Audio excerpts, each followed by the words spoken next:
All right, let's get into this story, because this is not your average tale of office drama. Nope, this is a masterclass in corporate warfare. And it's not fought in some flashy boardroom, but in the fine print of policy documents. It's about what happens when the person you underestimate the most is the one who, well, built the entire system. And that, right there, that's the heart of this whole thing. That's the moment our hero realizes that being invisible isn't a weakness. It's a weapon just waiting to be forged. So let's set the stage. We're deep inside a big-time government contracting firm. You know the type. A place where a single typo can cost you $1 billion deal. And in this pressure cooker, there are two people you need to know about. First, you've got Mark. This guy is all flash. Thinks he's a genius because he can fill a whiteboard with buzzwords. He's the one who's charisma first. Competence? Somewhere down the line. I mean, the dude actually thought NDA meant no data allowed. Then you have Elizabeth. She's the opposite. She's quiet, she's methodical, she's precise. While Mark's worried about his presentation, her work is etched into every single important document. She doesn't need the spotlight, she just needs the printer to work. So what's the prize in this little game? It's this thing called Bid Sync Alpha. It is the company's golden goose, an absolutely brilliant algorithm that Elizabeth built from scratch. It's the engine that makes the whole company run. And, wouldn't you know it, Mark's starting to tell everyone it was his idea. So of course, as Mark's star rises on a whole lot of hot air, he starts this campaign. A quiet, systematic effort to completely erase Elizabeth from the picture. His logic? If no one sees her, it's like she was never there. And it starts small, you know? She gets dropped from meeting invites, her name suddenly vanishes from documents that she wrote, then it gets bigger. He's out there, in public, taking full credit for her life's work. And then, the final insult, the nail in the coffin. He puts her on a PIP, a performance improvement plan. That's corporate speak for, we're about to fire you.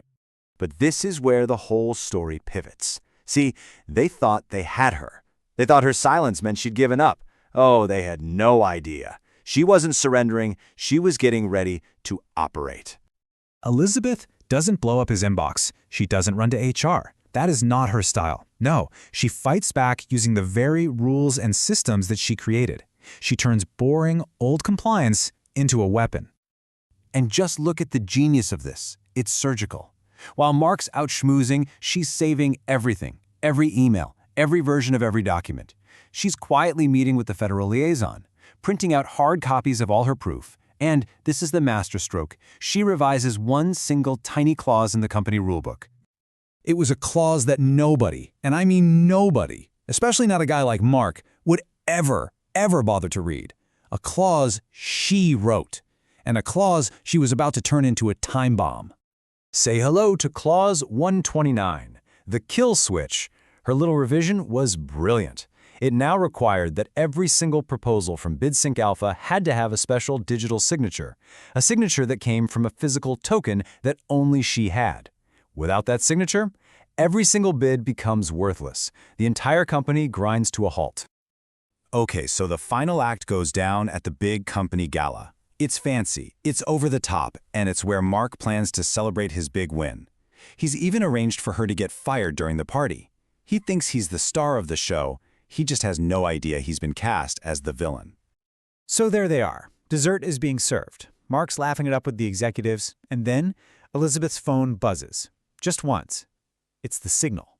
The trap has been sprung. And there it is, the termination email. As cold and corporate as it gets.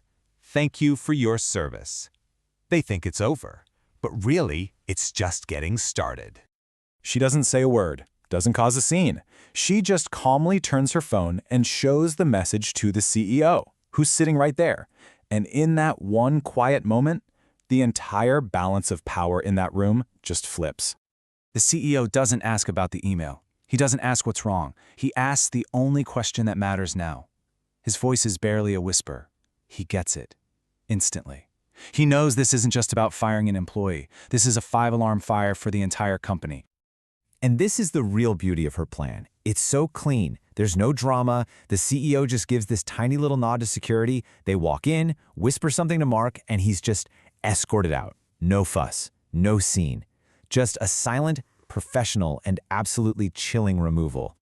Come Monday morning, it's like nothing ever happened. The office is running on a fresh dose of corporate amnesia, and the power structure has been completely rewritten. Just look at the scoreboard. Her nameplate, back on her door. Her badge, works again. And Mark, gone. Wiped from the org chart. Replaced with a note about a voluntary transition. Right. And the new company policy? Oh yeah. Every single bid now needs her personal signature. The system just snapped right back around the person they tried to cut out. And you know what? The CEO never even calls a meeting to talk about it. He doesn't need to. The new org chart, the company-wide memo, they say everything that needs to be said. The true hierarchy has been made crystal clear. But hold on, because here is the final mind-blowing twist. Inside her purse from the gala, she has that printed copy of the weaponized Clause 129. And on it, underneath her signature, is the CEO's signature. And it's dated from a week before the party. He knew. He absolutely knew something was coming down the pike. And when it was time to choose, he didn't back the showman, he backed the architect. He let the system that she built do exactly what it was designed to do, protect itself. Which really leaves you with one last question, doesn't it? What happens when the quietest person in the room is the one who actually built the room?